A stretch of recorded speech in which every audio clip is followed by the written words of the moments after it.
There was a time not all that long ago when folks didn't have a big humming freezer in the garage to get them through the winter. My great-grandparents, your great-grandparents, they ate good all winter long. Fresh vegetables right through the cold months, all the way to spring. And they did it without electricity, without a freezer, without any of it. And here's the thing that ought to stop you in your tracks. If the power went out tomorrow and stayed out, most folks today would lose everything in their freezer inside of a few days. But the old-timers, they'd never even notice. So today I'm going to show you exactly how they did it. I've got 10 crops for you, 10 vegetables you can grow in your own garden that'll store all winter long without a lick of refrigeration. Just a cool corner, a little know-how, and these things will feed you clear into spring. We're going to count them down from 10 to number 1. And for each one, I'll tell you not just what it is, but exactly how to store it so it lasts. This is real, honest food security, the way it's been done for hundreds of years. So grab your coffee and stick with me, because number 1 is one of my absolute favorites, and it'll keep darn near forever. But before we get to the countdown, we got to talk about the basics of storage, because this is where most folks go wrong. Storing food without a freezer really comes down to 3 things, and if you get these 3 right, you're most of the way there. First one is temperature. You want it cool, but not freezing. Most of these crops love a spot right around 32 to 40 degrees. Cold enough to slow everything way down, but not so cold it freezes and turns to mush. The second thing is darkness. Light makes a lot of crops sprout or turn or go bad quicker. So a nice dark spot is what you're after. And the third thing is humidity. And this one's a little trickier because it depends on the crop. Some things, like your root vegetables, want it kind of damp so they don't shrivel up and go rubbery. Other things, like your onions and garlic, want it bone dry or they'll rot on you. So part of the trick is knowing which crop wants which, and I'll tell you as we go. Now, where do you put all this? Well, the classic answer is a root cellar. And if you've got one or can dig one, there's nothing better. But you don't have to have a fancy root cellar. An unheated basement corner works. A cool closet on an outside wall works. An insulated garage, a crawl space, even a sturdy box buried in the ground with straw over it. Folks have used all of these. And some crops you just braid up and hang, or pack in a box of sand. Point is, you can make this work in just about any home, if you look around for that cool, dark spot. Now, one more habit before we start, and it's a real important one. You gotta check on your stored crops through the winter. Old-timers had a saying, one bad apple spoils the barrel, and it's the gospel truth for all of this. Every couple weeks, you walk through your stores and you look them over. Anything gone soft, anything with a spot of rot, anything sprouting hard, you pull it out then and there before it takes its neighbors down with it. Takes you 5 minutes, and it's the difference between eating good all winter and opening a bin in February to find a moldy mess. And you eat as you go by the rule of worst first. Use up the ones starting to turn and let the good solid ones keep on keeping. All right, with that under our belts, let's start the countdown. Coming in at number 10. Winter squash and pumpkins. Now, if you want a crop that stores easy and feeds you big all winter, this is where you start. I'm talking about your butternuts, your acorn squash, your Hubbards, your pie pumpkins, the hard-skinned squashes, not the soft summer ones. These things are built by nature to last with that thick, tough rind protecting all that good, dense flesh inside. Here's the secret with squash, and it's one word. Curing. When you bring them in from the garden, you don't just toss them in the pantry. You let them cure first. Set them out somewhere warm and dry, in the sun if you can, for a week or 2. That toughens up the skin and heals over any little nicks, and that's what lets them keep for months. Leave a good stub of stem on each one, and don't you dare carry them by the stem. If that stem breaks off, that squash will rot right there at the top. And here's where squash is different from most everything else on this list. It likes to be stored warm and dry, not cold. A cool room temperature, say 50 to 60 degrees, in a dry spot is just about perfect. Set them on a shelf where they're not touching each other so the air moves around them. Do it right, and a good butternut will keep 3, 4, even 6 months. You'll be eating squash soup in February off a plant you grew in July. And here's a bonus most folks don't think about. A pile of winter squash is some of the easiest storing you'll ever do. No sand, no braiding, no fuss. Just a shelf in a spare room. If you're just getting started with winter storage and you want an easy win, plant yourself a good patch of butternuts. They're forgiving, they're filling, and they'll build your confidence for everything else on this list. At number 9, onions. Now here's a crop no kitchen can do without, and lucky for us, they store like a dream if you handle them right. The key with onions, same as squash, is that curing step. But you keep them dry the whole way through. When you pull your onions, you let them dry out, tops and all, in a warm, airy spot out of direct rain for a couple weeks, until the necks are all papery and the outer skins are crackly. That drying is what seals them up for the long haul. Once they're cured, you knock off the loose dirt, but don't wash them, whatever you do, and you store them somewhere cool and dry with good airflow. This is where the old braid comes in. You can braid the dry tops together and hang them up, or toss them in a mesh bag, or an old pantyhose, or a slatted crate, anything that lets air move around them. What onions hate is damp and stuffy. Give them cool, dry, and airy, and a good storage onion will keep you cooking for months right through the winter. One thing worth knowing, not all onions store the same.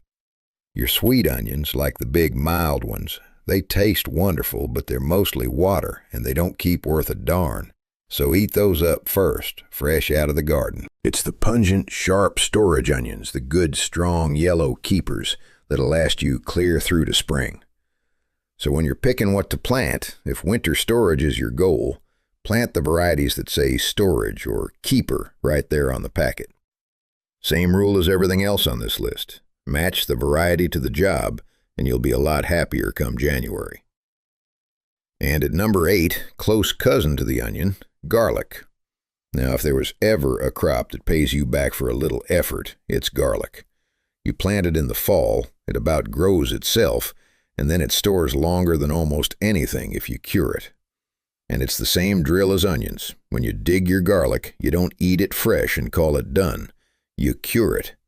Hang the whole plants, tops and all, in a warm, dry, airy spot out of the sun for a couple, 3 weeks until the outsides are papery and the necks are dry. Once it's cured, you trim the roots and tops, or you braid up the soft-necked varieties into those pretty garlic braids that hang right in your kitchen. And then, just like onions, garlic wants it cool and dry. Not the fridge, not a damp cellar, but a dry spot with a little air.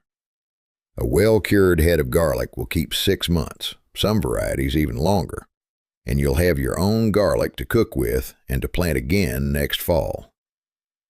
One little tip, the hard-necked garlics taste wonderful, but don't store quite as long. So eat those first and save your soft necks for deep winter.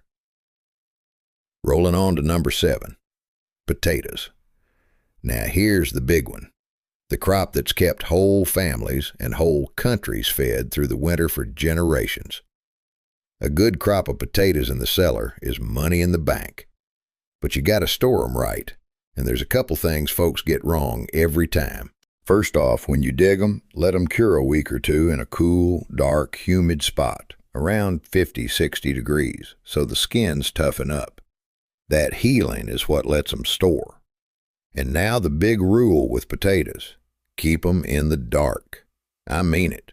Potatoes hit by light turn green, and that green part will make you sick. So store them someplace truly dark, or in a paper sack, or a basket with a towel over it. 2 more things.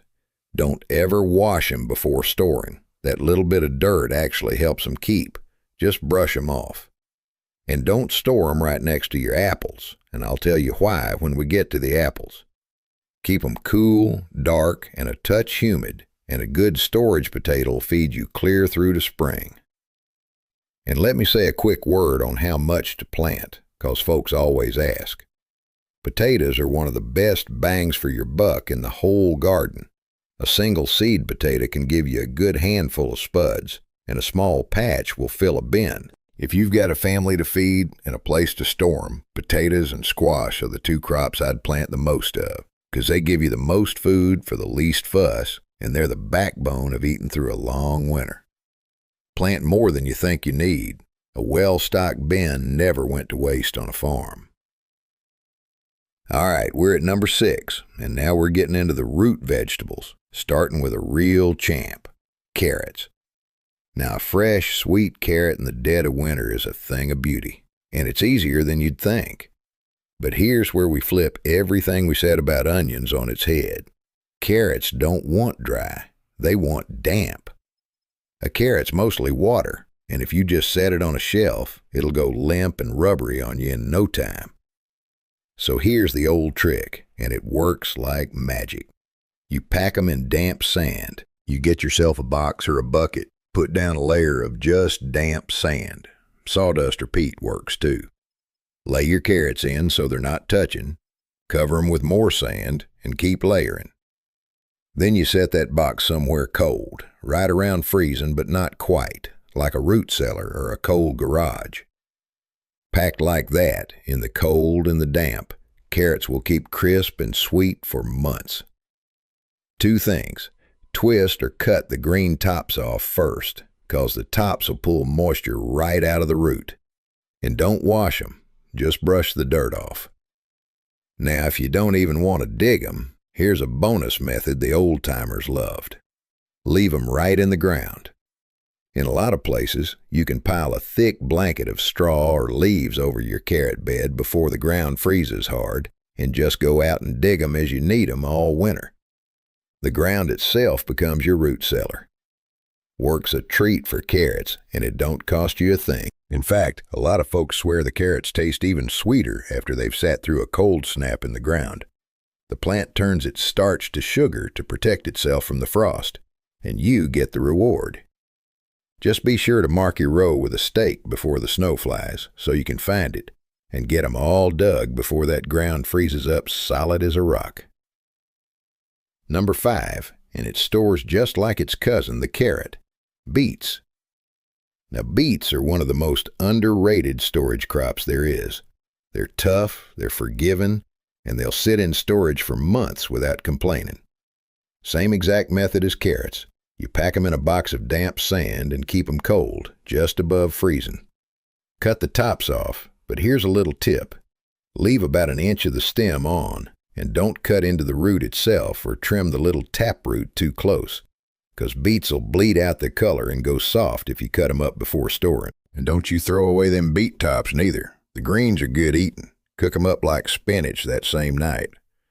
But the roots, packed in damp sand and kept cold, will give you sweet, earthy beets all the way through winter, ready to roast or pickle or throw in a stew. A box of carrots and a box of beets side by side in the cellar is a beautiful sight, and it's about the easiest root storage there is. At number 4, we got a crop that surprises folks, cabbage. Now, you might not think of cabbage as a keeper, but a good solid head of storage cabbage will last you 2-3 months or more, and it's a workhorse for winter eating. Slaws, soups, fried cabbage, and of course kraut. The thing with cabbage is it wants it cold and damp, like the roots, but it's got one catch. It gets to smelling pretty strong, so you don't want it stinking up the house. So here's how you do it. Pull the whole plant, root and all, and either hang it upside down by the root in a cold cellar, or wrap each head in newspaper and set them on a shelf, or even replant the roots in a box of soil in the cellar. Keep them cold and humid, and pull off the outer leaves as they get raggedy. There's always a good fresh head underneath. Some old-timers would bury their cabbages out in the garden under straw, same as carrots. Any way you do it, cold and damp is the ticket, and you'll have crunchy cabbage long after the garden's under snow. And here's a bonus with cabbage that our great-grandparents leaned on hard. If some of your heads ain't storing well, or you've just got more than you can keep, turn 'em into sauerkraut. All it takes is cabbage, salt, and a crock, and that kraut'll keep for months and months, and it's about the healthiest thing you can eat in the winter besides. So cabbage really gives you two ways to win. Store the good heads fresh, and put up the rest as kraut. Nothing goes to waste. Number 3 brings us to a couple of the toughest, most old-fashioned keepers there are: turnips and rutabagas. Now, I know these two don't get much love these days, but back in the day, these were survival food, and for good reason. They grow easy in cool weather, and they store like iron. If you've got a cold, damp cellar, these will be some of the last things still good come spring. Store them just like carrots and beets, tops cut off, packed in damp sand, kept cold. Now the rutabaga, that big yellow fella, is an especially good keeper. In fact, you've probably seen store-bought rutabagas with a coat of wax on them. That's to hold the moisture in. And you can do the same with a little melted wax if you like, though damp sand does the job just fine. Don't sleep on these two. A humble turnip or rutabaga, roasted up or mashed with butter, is honest, filling winter food. And they'll keep when fancier crops have long given out. And now we're down to number 2, and we're stepping out of the root cellar and into the orchard. Apples. Now, I know apples ain't a vegetable, but no list of winter keepers would be honest without them. 'Cause a good storage apple is one of the finest things you can have in the dead of winter. But you gotta pick the right kind. Your soft summer apples won't keep a lick. It's the hard, late-season keepers, and a good, crisp apple like that, stored right, will last you clear into spring. Apples want it cold and a little humid, right around freezing, a lot like the root vegetables. But here's the 2 big rules. Number 1, only store your perfect apples. No bruises, no bad spots, stems still on. One bruised apple rots and takes the whole box with it. Check 'em over and eat the imperfect ones fresh. And number 2, and this is real important, remember I told you not to store your potatoes next to your apples? Here's why. Apples give off a natural gas called ethylene as they ripen, and that gas will make your potatoes sprout and your other vegetables go off faster. So keep your apples off to themselves, wrapped in a little newspaper if you can, and away from your vegetables. Do that, and you'll be biting into a crisp, homegrown apple in the middle of January. And now, the moment we've been waiting for. Number 1. And this one's the king of them all for storage. The crop that'll outlast every single thing we've talked about, keeping not just for months, but for years. Dry beans. That's right, good old dry beans. Your pintos, your navy beans, your kidney beans, your black beans. This is protein you can grow right in your garden and store on a shelf with no cellar, no sand, no fuss at all. When times got hard, it was beans that carried folks through, and there's a reason for that. Here's all you do. You let the bean pods dry right there on the plant at the end of the season till they're brown and papery and you can hear the beans rattle inside. If the weather turns wet on you, pull the whole plants and hang them somewhere dry to finish. Then you shell them out, which is a fine job for evening on the porch, and you make double sure they're bone dry. Then just pour them in jars or a bucket with a tight lid, keep them somewhere cool and dry, and that's it. Stored right, dry beans will keep for years and still cook up just fine. A shelf of homegrown beans is real, honest food security. Protein in the bank that don't need a speck of electricity. That's why they're my number 1. And here's the beauty of it. Beans do double duty. You save back a handful of them dried beans, and there's your seed for next year's crop, free of charge. So beans feed you, and they plant themselves year after year, and you never have to buy them again. A jar of dry beans on the shelf is a jar of meals and a jar of next year's garden, all in one. You can't hardly beat that. So there you have it, 10 crops that'll store all winter long without a freezer, without electricity, just like our great-grandparents did it. Winter squash, onions, garlic, potatoes, carrots, beets, cabbage, turnips and rutabaga, apples, and the mighty dry bean. Grow those, store 'em right, and you'll eat good all winter long, no matter what the world's doing outside. Now, if you're just starting out and it all feels like a lot, don't try to do everything at once. If I was starting fresh, I'd plant 4 things this year: a good patch of winter squash, some storage onions, a nice bed of potatoes, and a row of dry beans. Them 4 are the easiest to store. They give you the most food, and they'll get you eating out of your own pantry all winter without much fuss at all. Get those down, and next year you add carrots and beets and the rest. Build it up a little at a time, and remember what we said at the start.